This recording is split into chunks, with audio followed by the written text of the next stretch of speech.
Hey, it's Ramsey Dewey over here in Shanghai, China. Welcome to another edition of Q&A with the Coach.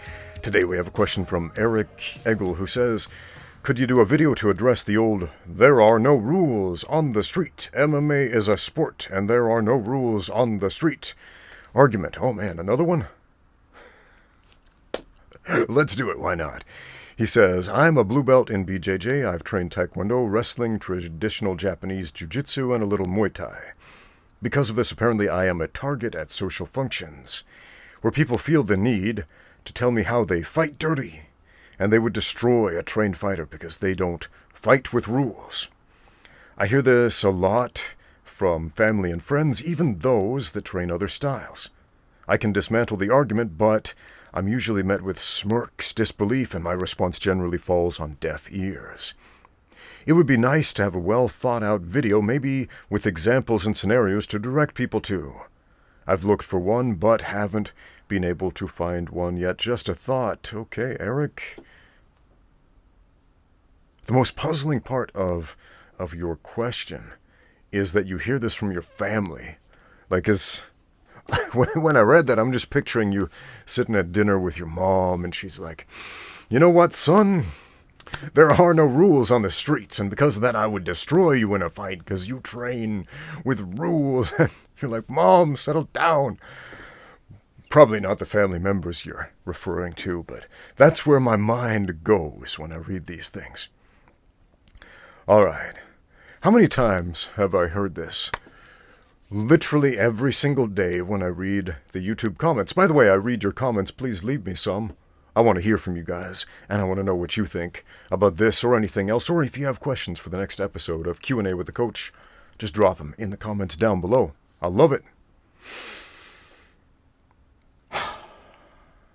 So you're a target. Let's address that first. You're a target at these social functions.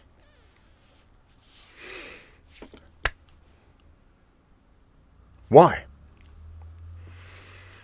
Are you going around advertising, I'm a martial artist, everyone? Are you wearing your gi and your blue belt in public? Are you wearing maybe a t-shirt or something showing that you like to train? It says Muay Thai or MMA or something like that on UFC. Maybe. I don't know. I'm not saying don't do that. It's absolutely fine. I wear shirts that reflect my interests. And there's nothing wrong with that. That's okay. Although I did hear this fellow made a video giving advice about style. And he's like, guys, if you're a real man, don't wear t-shirts with prints on them. Wear solid colors because that's what men do. Dude, do what makes you happy. That's what I'm going to tell you. But I would be interested in knowing how they know to single you out in the first place. Is it just maybe conversations about fighting and you gravitate toward them because you practice martial arts and that's what grabs your attention? You're like, hey guys, I train in jiu-jitsu. And they're like, nah, jiu-jitsu sucks. The streets give us superpowers. Ah, the streets. Because there are a lot of people out there who don't know how to fight worth a lick. And they will still, in their heart of hearts, somehow believe, or at least say that they believe, that the streets will give them superpowers and allow them to overcome anybody because they can scratch and bite and claw and eye poke and groin kick. In spite of the fact that if you don't know how to fight first, you're not going to be able to do any of those things against anybody with a modicum of ability to intelligently defend themselves. All fights are based on position. Positions, man. Think about battle formations in olden times. I guess they probably still use battle formations today, but differently than they did back then, right?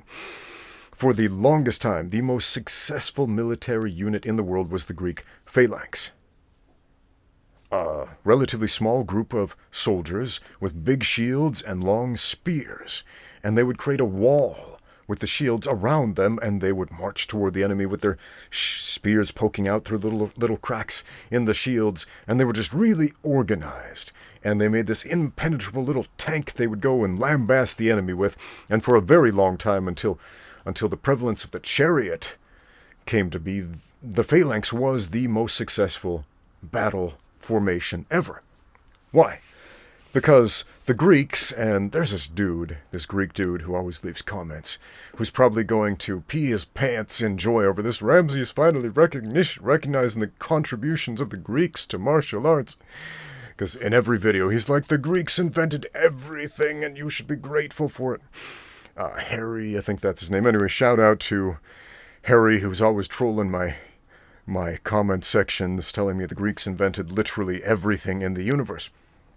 But they had a very, very successful battle formation because they understood movements, they understood position, and they understood if the other guy can't reach us and we can reach him, they can't hurt us because of the shields and we can hurt them because of the spears, we're probably going to win most of the time. And they did. So, yeah, man. A trained fighter, how that compares to unarmed fighting, it's the same thing with different tactics. It's an understanding of position relative to another person, moving through spaces around spaces, etc. And somebody who's never fought, never trained, never sparred, doesn't understand these things. They become fueled by emotion, and when they get angry, they think they're the Incredible Hulk and they have superpowers, because when you get mad, it feels that way. You feel strong when you're angry. Oh, I'm so mad. Oh, I could tear up the world right now, but it's not true. If you don't know how to fight, you don't know how to fight, no matter how mad you are, no matter how angry you get, that won't change that. Anger puts you into a cage, it doesn't get you out, in more ways than one. So, your family, your friends, these random people in social interactions, they smirk, they don't believe that trained martial artists are objectively better at fighting than untrained martial artists because of the rules, because there's no rules on the streets, man. I got a different but related question about weapons. Somebody was asking me about fighting with various weapons, and I told him something along the lines of, look, there are a lot of people out there, a lot of so-called martial artists out there who LARP, live action role play with weapons. And they will never, ever use a weapon on a real person in their lives. They won't. They can't. They cannot psychologically, physiologically, or in any other way, spiritually, bring themselves to use that weapon to harm another human being. They won't. Most people won't. Like 1 out of 400 people might be able to bring themselves to that point where they could use a weapon. Like, oh man, I got a collection of guns. I could empty my Glock 17 in 4 seconds, something like that. Comment I received the other day. In a response to a video discussing baseball bats.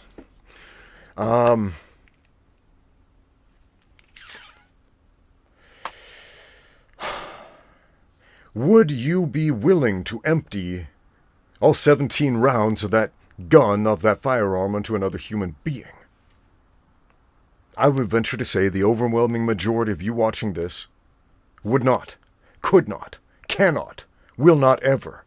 In spite of the fact that you might own a firearm, you might go to a shooting range, you might be able to hit targets, maybe even in stressful situations, which is a different thing than just going to a firing range. But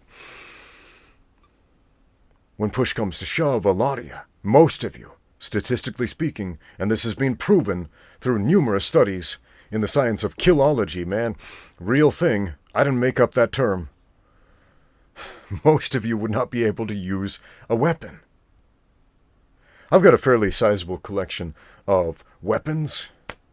That might surprise some of you because I live in China. They're like, hey, aren't firearms illegal in China? Yeah, they are. Firearms are not the only weapons. But, man, I got a baseball bat right here. I mean, it's a toy. It's literally a children's toy meant to hit a ball with and play a game, but it can certainly be used as a weapon, and it certainly has been. I mean, every year, according to FBI statistics, their databases, they keep track of which weapons kill who and how. Every year in America, at least 50 people are bludgeoned to death with one of these, at least 40 times. It's not just a one and done sort of thing, most of the time, statistically speaking. Now, would I be able to take this bat and just swing it at somebody, even if they were a threat to myself or others? I don't know. I've never killed anybody.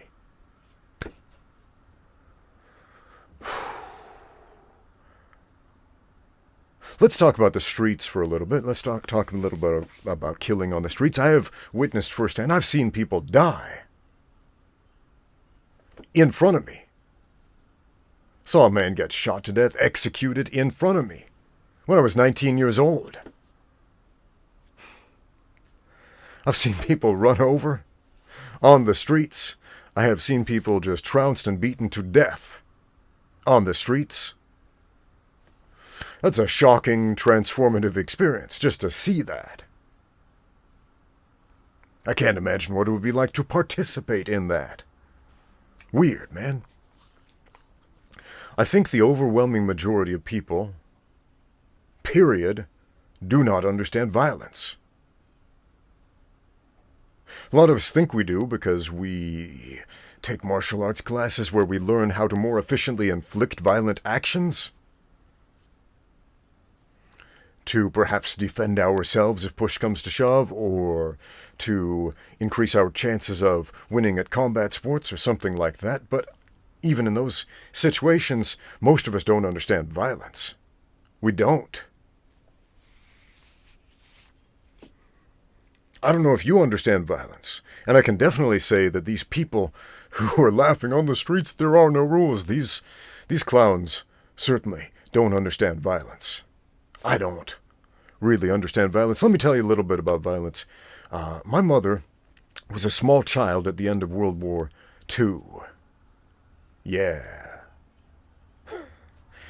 And she doesn't remember a lot about it except that it was very loud, there were bomb raid sirens, there were explosions. She lived in England during World War II when the Nazi planes were flying overhead, dropping bombs, bombing civilians, and yeah, man, she has this memory of the noise, still has PTSD to this day when she hears a siren, like a police siren or a fire engine siren, because it sounds very similar to the bomb raid sirens. It brings her back to those frightening moments.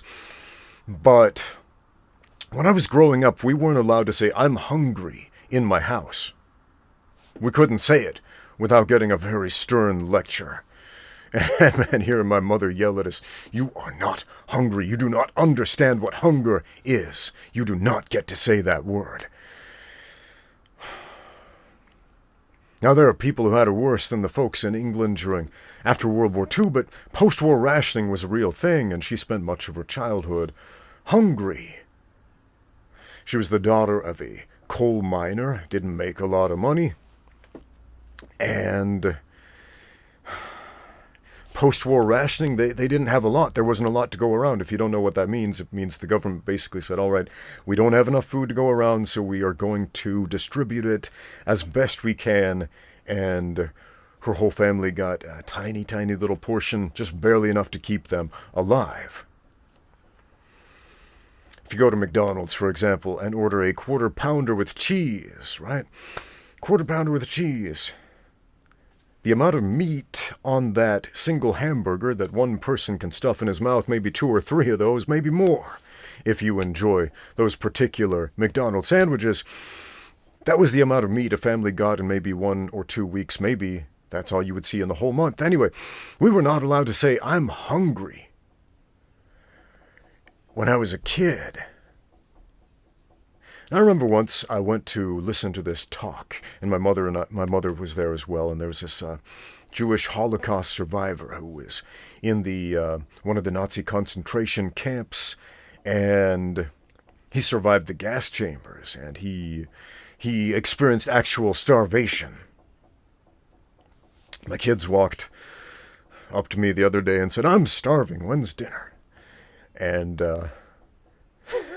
just instinctively, I started telling them all about, World War II and my mother and Holocaust survivors and all this stuff. And they're looking at me like, "It's just an expression, Dad. Settle down." But I inherited some of that from my mom. What does this have to do with the streets? What does this have to do with understanding violence and why most people don't? What most people don't understand about violence is the long-term repercussions. Sure, you might know how to throw a punch. You might know how to choke somebody out. You might know how to kill somebody. But I don't think you know. I do not believe you know the long-term consequences of that. The long-term consequences of World War II were that it trickled down all the way to my generation, where I'm giving my kids a lecture about saying I'm starving when they're mildly hungry before dinner time. The long-term repercussions of that is my mother and her family suffered greatly. My mother experiences post-traumatic stress syndrome to this day. When she hears a certain noise, it drives her crazy.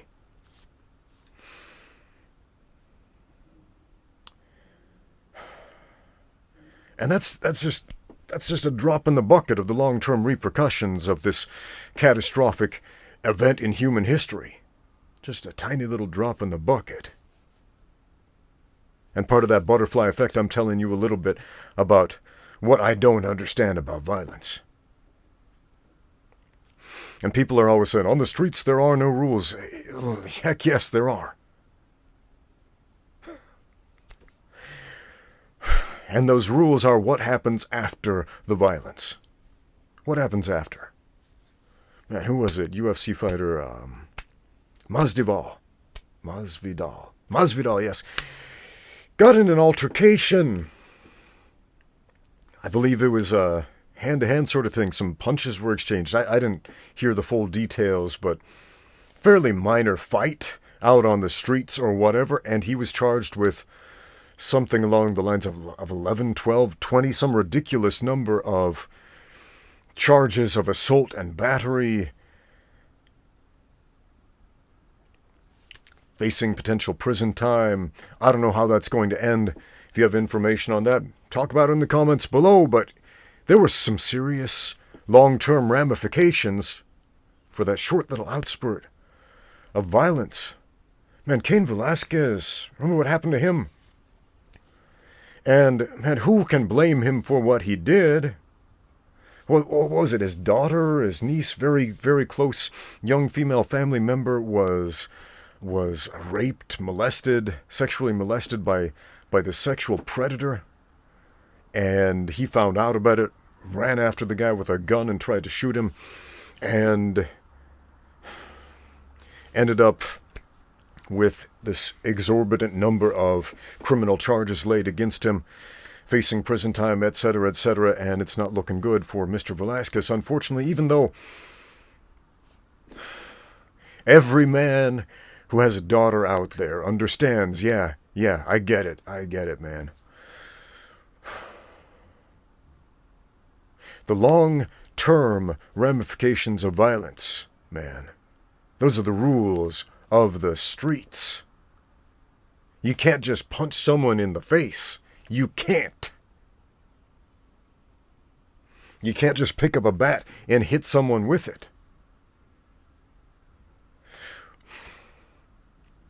The late, great Lonnie Foster, he was a referee, used to referee in the UFC. He reffed some of my early fights back in the United States. Passed away some time ago, cancer, I believe. Awesome guy, loved that dude. But he explained in a rules meeting with a bunch of very green fighters the difference between out there in the real world and in the cage. He said, essentially, if I catch you fighting beforehand, that's a felony, right? In the cage, perfectly legal. The things you do in the cage, you cannot do out on the street without criminal repercussions. I didn't say that very well. Without legal repercussions, right? Without becoming a criminal, basically. It just simply doesn't work that way.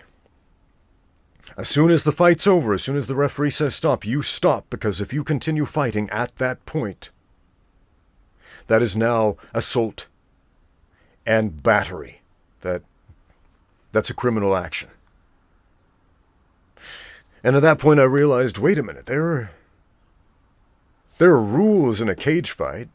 A number of fouls, no striking the back of the head, neck, or spine. No 12-6 elbows, because a boxing commission, the back in the year 2000, who wrote the original rules of the UFC, thought it was too scary looking, and for no other reason, literally. All right, no grabbing the fence so you don't tear your fingers off when the other guy tries to take you down. Most of these rules are for your own safety, not actually for the other guys. No grabbing the shorts, no putting your fingers in the straps of the gloves to try to gain an unfair advantage. Right? It's unarmed combat, no bringing weapons into the cage other than your gloves.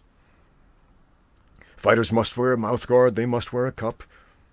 No shirt for men. Shorts must be a certain length, etc., etc., right?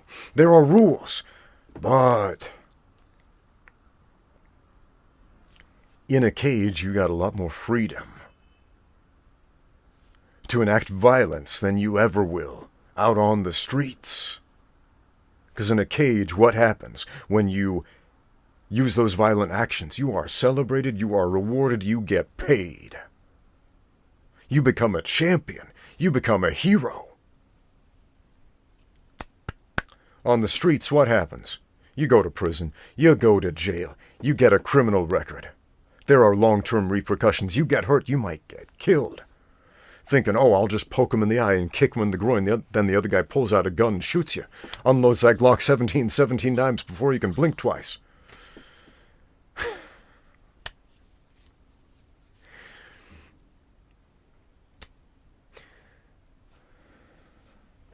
Nobody who says there are no rules on the street, MMA is a sport, there are no rules on the street, nobody who says that knows how to fight. And nobody who says that understands violence. I don't think anybody who says that has been in a fight before. And they certainly have never witnessed the long-term ramifications and repercussions of violence. Thanks for watching. Now get out there and train.